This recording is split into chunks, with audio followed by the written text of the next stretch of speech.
BBC Radio Bristol. John Darvel. The pandemic has had a huge impact on most of us in some shape or form, but experts are predicting and are indeed particularly concerned about what they are referring to as a lasting legacy on the mental health of the COVID generation of students.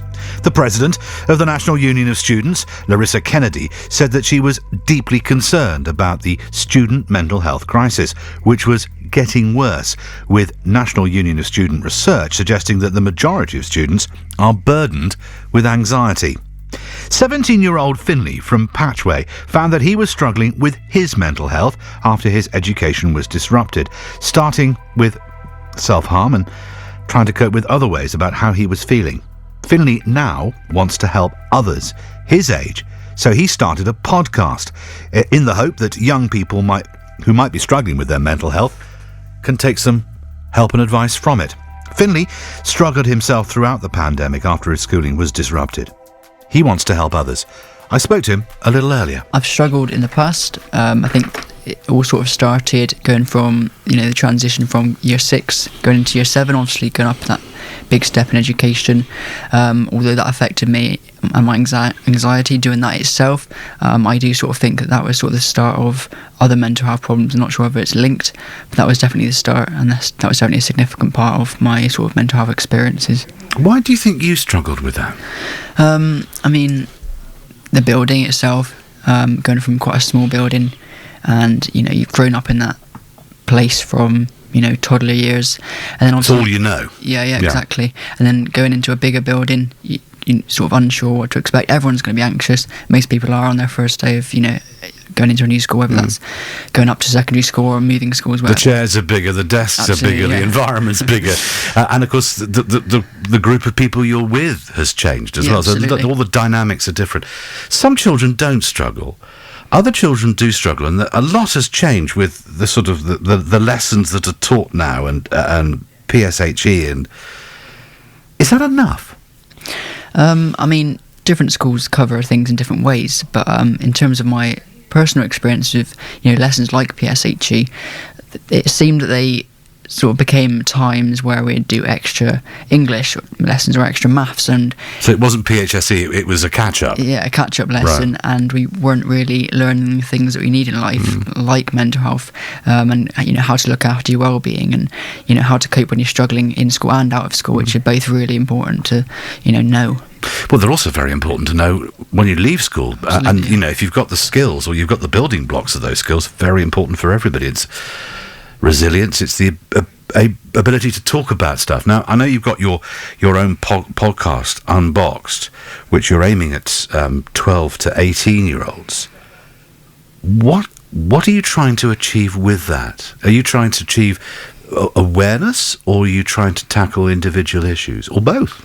Well, each episode is about a different topic, so that could be anything from relationships to living at home or exams, and sex and consent, anything in that sort of area. But each episode is obviously going to be very different.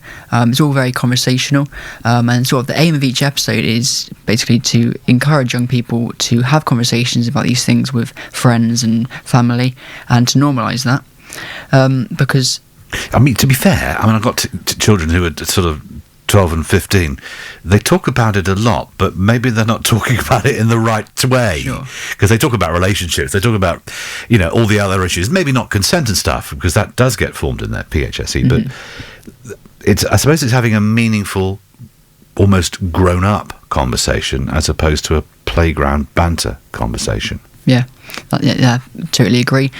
Because we might have conversations in school. I remember my friends having conversations, but they weren't, like you said, in the right way.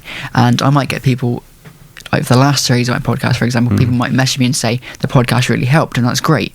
But what I'm trying to encourage is people to have these conversations with their own friends. The aim of the podcast is to if a listener hears two young people talking about something, that helps normalise that, and that's the goal. Just on that, Finley, those messages where people said it really helped. What help did they get from the podcast? Because that That's the chime, isn't it? That's where you know you've done something and someone has actually responded, because most people won't respond. They'll take it on board and it will help. So what did they say? I mean, like you said, the topics are difficult to talk about anyway. So if people to message and say it helped, that sort of gives me a background about them. Maybe they've struggled with something that an episode has covered, and each young person might get something different from it. But at the end of the day, if they've got anything from it, then I've achieved what I wanted to, and that could be anything from just sort of feeling like you're not alone, or maybe they've learned something, or Okay, last question.